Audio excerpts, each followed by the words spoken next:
आपल्याला आता बऱ्याचशा गोष्टी माहीत झाल्या असतील की मोर्चाची 6 तारीख 5 तारीख का झाली वगैरे सगळ्या गोष्टींचा महाराष्ट्रामध्ये मराठी भाषेवर ज्या पद्धतीने आक्रमण होतोय ते आक्रमण मराठी माणसांनी एकत्रितरित्या परतवून लावणं गरजेचं आहे। या भूमिकेतनं सन्माननीय राजसाहेबांनी पुढाकार घेऊन काल संजय राऊतांशी चर्चा केली आणि त्यानंतर त्यांचं असं म्हणणं होतं की 6 तारखेला आषाढी एकादशी आहे, वारीचं सगळं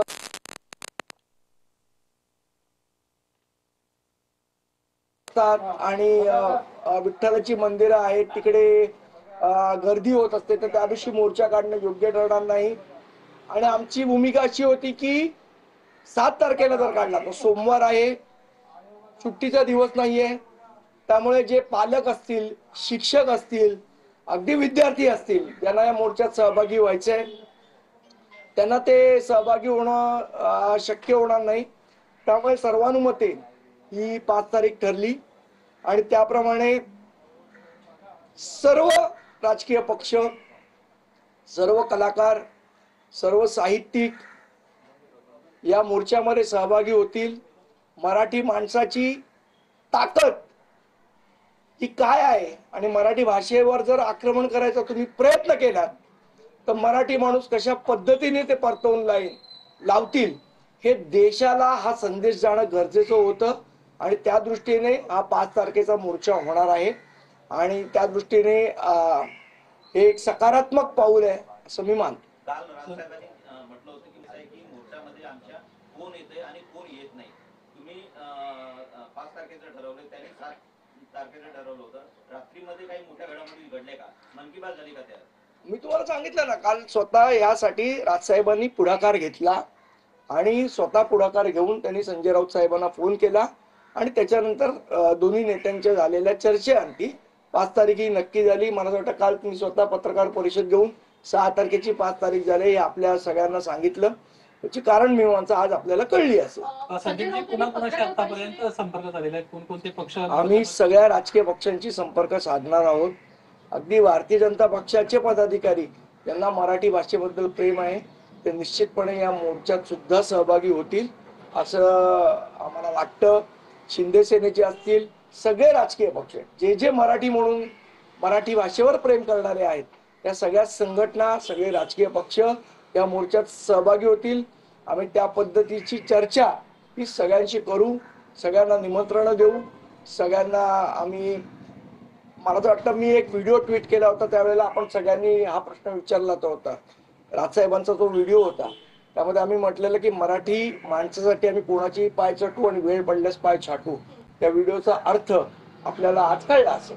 या मोर्चासाठी पोलिसांची परवानगी तुम्हाला मिळते का, त्या दृष्टीने काही पावलं, आणि जर त्याची परवानगी मिळाली नाही तर काय नियोजन? 5 तारखेचा मोर्चा हा निघणार। आतापर्यंत जेव्हा जेव्हा आम्ही मोर्चाची घोषणा केलेली आहे त्यावेळेला आम्ही राजकीय केसेसना कधीही घाबरलेलो नाही। अस्वलाच्या अंगावर जेवढे केस असतात तेवढ्या केसेस या महाराष्ट्र सैनिकांच्या अंगावर आहेत, मराठी माणसाच्या अंगावर आहेत, त्यामुळे या केसेसना आम्ही काय घाबरत नाही आणि मराठी भाषेसाठी जेलमध्ये जायची आमची तयारी आहे। संजय राऊत यांनी असं म्हटलेलं आहे की एकूणच या मोर्चेसाठी उद्धव ठाकरे यांनी समन्वय साधलेला आहे। मला असं वाटतं झालं ना आता यांनी त्यांना फोन केला का त्यांनी यांना फोन केला, मला असं वाटतं यापेक्षा आपण मोर्चा कशा पद्धतीने चांगल्या पद्धतीने निघू शकतो यावर चर्चा करणं आवश्यक आहे। अजित पवार यांनी स्पष्ट केलेलं आहे की 1ली ते 5वी त्यांनी विरोध स्पष्टपणे दाखवलेला आहे। तुम्ही अजित पवार, शरद पवार यांच्याशी देखील संपर्क साधणार? आम्ही सगळ्या मराठी माणसांशी संपर्क साधणार। एकीकडे हा मोर्चा होणार आहे, सर्व मराठी माणसं एकत्र येताना आता सध्याचं चित्र आहे, शिवसेना उद्धव बाळासाहेब ठाकरे पक्ष सुद्धा एकत्र येतोय, मात्र अनेक जण हा मोर्चा होऊ नये किंवा मोर्चाला परवानगी देऊ नये अशा पद्धतीचे प्रयत्न केलेले आहेत। गुणरत्न सदावर्ते यांच्याकडनं गृहमंत्र्यांना आणि पोलीस महासंचालकांना पत्र दिले। पुढचा काय प्रश्न आहे? उद्धव ठाकरेंना कुठलेही आडेवेळे न घेता लगेचच होकार दिला आणि तारखेमधला जो बदल आहे, मला असं वाटतं मराठी माणसासाठी जो पुढाकार राजसाहेबांनी घेतलाय आणि त्याला प्रतिसाद जो सन्माननीय उद्धव साहेबांनी दिला त्याबद्दल मराठी माणूस म्हणून मला अतिशय आनंद वाटतो आणि खरोखर मी राजसाहेबांचा, उद्धव साहेबांचा, सगळ्या लोकांचा एक मराठी माणूस म्हणून ऋणी राहील. कारण ज्या वेळेला मराठी भाषेवर आक्रमण होतंय त्यावेळेला हे सगळेजण आपापले राजकीय मतभेद, राजकीय अभिनिवेश बाजूला ठेवून आपण मराठी माणूस म्हणून एकत्र येतोय.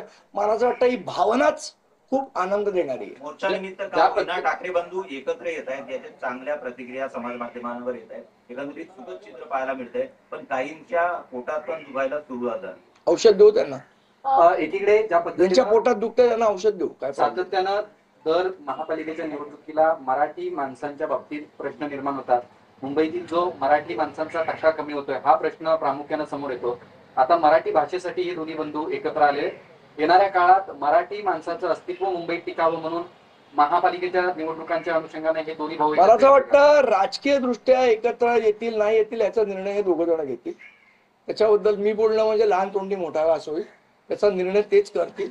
पण आज मराठी माणसं म्हणून आपण सगळे एकत्र येतोय, मला वाटतं त्याचा आनंद साजरा आपण सगळ्यांनी करूया.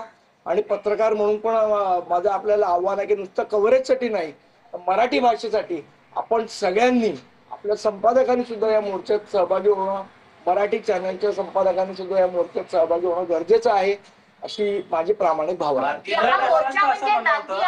जर सगळेजण राजकीय अभिनिवेश बाजूला ठेवत असतील तर पत्रकारांनी सुद्धा त्यांचा चॅनल आणि हे अभिनिवेश बाजूला ठेवून या मोर्चात सहभागी झालं पाहिजे. एकत्र येण्याची ही नांदी म्हणायची का हा मोर्चा? मी तुम्हाला पुन्हा एकदा सांगितलं की मराठी माणूस म्हणून आपण एकत्र येऊ. मला असं वाटतं हा जो 5 तारखेचा मोर्चा आहे हा महाराष्ट्राच्या राजकारणाची दिशा बदलणारा मोर्चा असेल. महाराष्ट्रामध्ये मराठी भाषेसाठी जर आपण त्याचा गळचेपी करण्याचा प्रयत्न केला तर मराठी माणूस किती आक्रमकरित्या एकत्र येऊ शकतो ते दर्शवणारा मोर्चा असेल. आणि बऱ्याच लोकांना संयुक्त महाराष्ट्र 2.0 ची आठवण करून देणारा मोर्चा असेल. ठाकरे ब्रँड या निमित्ताने पुन्हा एकदा जगासमोर येणार आहे, कारण की ज्या पद्धतीने या मोर्चाला दोन्ही ठाकरेंनी एकमेकांशी बोलून प्रतिसाद दिले. मला असं वाटतं आपण एक गोष्ट इथे थोडीशी लक्षात घेतली पाहिजे की हा मोर्चा ना राजसाहेब ठाकरेंचा आहे ना उद्धव साहेब ठाकरेंचा आहे. हा मोर्चा मराठी माणसाचा आहे. याचं नेतृत्व हे मराठी माणूस करणार आहे आणि हा मराठी माणसासाठीचा मोर्चा आहे हे आपण लक्षात घेतलं पाहिजे. प्रसाद लाड असं म्हणतायत की उपाध्ये म्हणतायत की मुळात गमावलेली राजकीय मिळवण्याचा हा प्रयत्न आहे, यांना मराठी भाषेचं काही देणं नाही, हे प्रकार वास्तव आहे असं उपाध्ये म्हणतायत. प्रसाद लाड उपाध्यायांना हल्ली भाजपमध्ये कोण नाही विचार, मी काय उत्तर देतो. प्रसाद लाड असं म्हणतायत की ठाकरे केवळ दिशाभूल करण्याचा प्रयत्न करतायत, मुळात सक्ती नाहीच आहे. मात्र जाणीवपूर्वक हे झालं. आता ते किती सक्ती केली आहे काय केली आहे याचे आता काही लोकांसमोर सगळं उघडं पडलेलं आहे. काल जेव्हा दादा भुसे आले त्याच वेळेला आम्ही सगळ्या गोष्टी त्यांना क्लिअर केलेल्या आहेत आणि त्यांना समजलेल्या आहेत. समजून त्याला उमजत नसतील तर गोष्ट वेगळी, पण बाकी सरकारला सगळं समजलेलं आहे. पण समजून न उमजण्याची जी भूमिका सरकारची आहे मला असं वाटतं ती चुकीची आहे. संदीपजी, ज्या पद्धतीनं भाजप नेत्यांच्या या सगळ्या प्रतिक्रिया येऊ लागलेल्या आहेत याचा अर्थ असा घ्यायचा का की हे दोन्ही बंधू एकत्र येऊ नये त्याच्यासाठी आता प्रयत्न चालू झालेले आहेत? कारण का दोन्ही बंधूंकडे मराठी मतं आणि मराठी माणसं, मला असं वाटतं मराठी माणूस एकत्र येऊ नये या दृष्टीने काही लोक प्रयत्न करू शकतात. पण मराठी माणूस इतिहास आहे, हा संयुक्त महाराष्ट्राचा इतिहास आहे. ज्यावेळेला मराठी भाषेवर, मराठी माणसावर, महाराष्ट्रावर जेव्हा संकट येतं तेव्हा मराठी माणूस एकत्र येऊन तो लढा देतो. हा इतिहास पुन्हा एकदा इतिहासाची पुनरावृत्ती होताना आपल्याला 5 तारखेला दिसेल.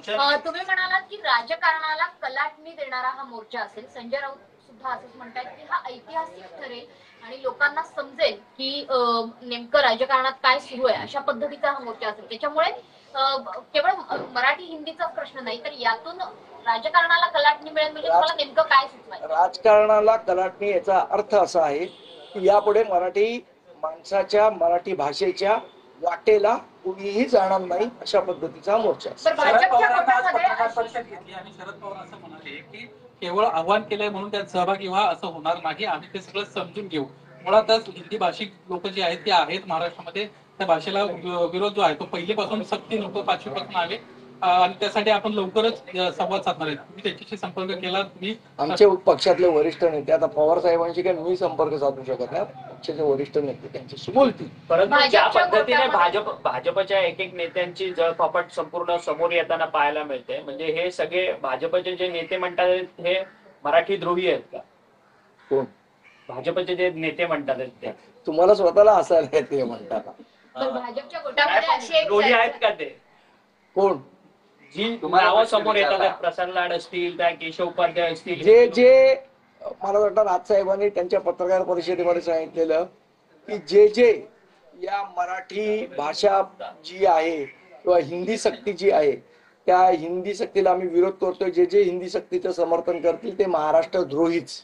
बरं, संदीपजी, भाजपच्या गोटामध्ये आता अशा हालचाली सुरू आहेत की जर या हिंदी मराठीला घेऊन जे राजकारण सुरू आहे त्याला जर उत्तर द्यायचं असेल तर भाजपकडून आता मराठी भाषेला अभिजात दर्जा हा मोदींनीच मिळवून दिला, हे जनतेपर्यंत पोहोचवा अशा पद्धतीच्या सूचना देण्यात येत आहेत. त्या पद्धतीची एक स्ट्रॅटेजी त्यांच्याकडनं अवलंबली जाते.